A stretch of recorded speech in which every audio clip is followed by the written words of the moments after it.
मिठाइयां रखी हुई है, रसमलाई रखी हुई है, रसगुल्ला रखा हुआ है, छेना रखा हुआ है, बेहतरीन मिठाई है। जर्जीस साहब ने बहुत कमाया है, असबाब राहत है, इसी चीज के लिए तो कमा रहे थे कि अच्छा खाएं अच्छा पिए, लेकिन डॉक्टर ने मना कर दिया है, तुम्हें शुगर 400 पार हो चुकी है, लिहाजा तुम ये मिठाई नहीं खा सकते हो। इसीलिए कुरान कहता है वह सारिऊ इला मगफिरतिन मिन रब्बिकुम व जन्नतिन अर्जुहा समावातु वल अर्ज़,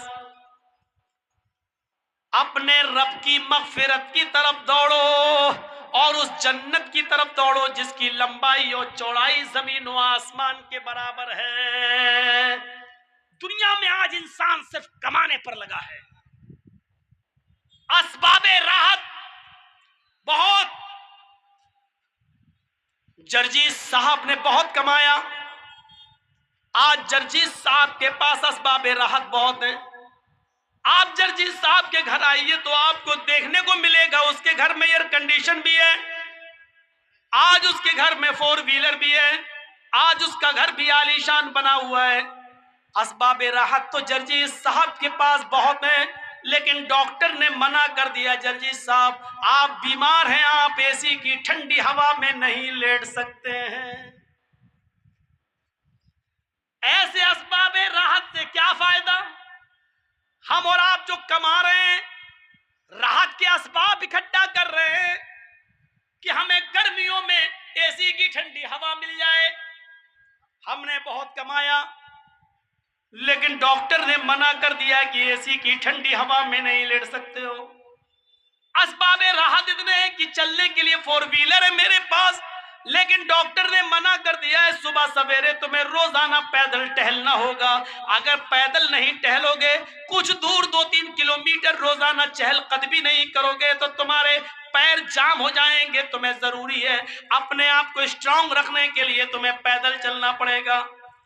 तरह तरह की मिठाइयां रखी हुई है, रसमलाई रखी हुई है, रसगुल्ला रखा हुआ है, छेना रखा हुआ है, बेहतरीन मिठाई है।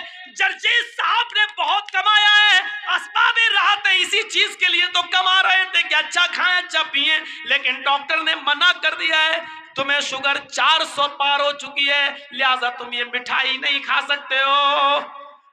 गौर कीजिए, जर्जीस साहब ने इतना कमाया, इतना कमाया, इतना कमाया कि मेरा बेटा नीट नहीं कर पाया तो प्राइवेट तरीके से हमने उसको किसी स्कूल में एडमिट किया, मेडिकल कॉलेज में भर्ती किया।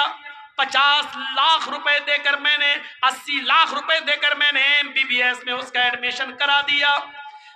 बच्चे पढ़ जाएंगे, लिख जाएंगे, अपना कमाएंगे, खाएंगे, अच्छा रहेगा। बहुत ज्यादा असबाबे राहत हमने सोच लिया था, बच्चा हमारा पढ़ लिख कर बहुत बड़ा डॉक्टर बन गया, वो अमेरिका में या लंदन के अंदर डॉक्टरी भी करने लगा, उसने वहीं पर किसी अंग्रेज औरत से शादी भी कर ली। बड़े फख्र से एक साहब कहने लगे, जर्जीस साहब मैंने अपने बेटे को बहुत पढ़ाया लिखाया, आज मेरा बेटा अमेरिका में डॉक्टर है। मैंने कहा वो तुम्हारा पूरा पूरा ख्याल रखता होगा, वो तुम्हारा सर भी दबाता होगा, वो तुम्हारा पैर भी दबाता होगा। कहने लगा नहीं जर्जीस साहब, 15 साल से मैंने अपने बेटे की शक्ल नहीं देखी। ऐसी दौलत से क्या फायदा, जिस औलाद के लिए तुम कमा रहे हो उस औलाद की शक्ल देखना तुम्हें नसीब नहीं हुआ। बाप ने बेटे की शक्ल नहीं देखी, बेटे ने बाप की शक्ल नहीं देखी। तसव्वुर करो ये कौन सी असबाबे राहत है, ये कौन सा राहत का सामान है।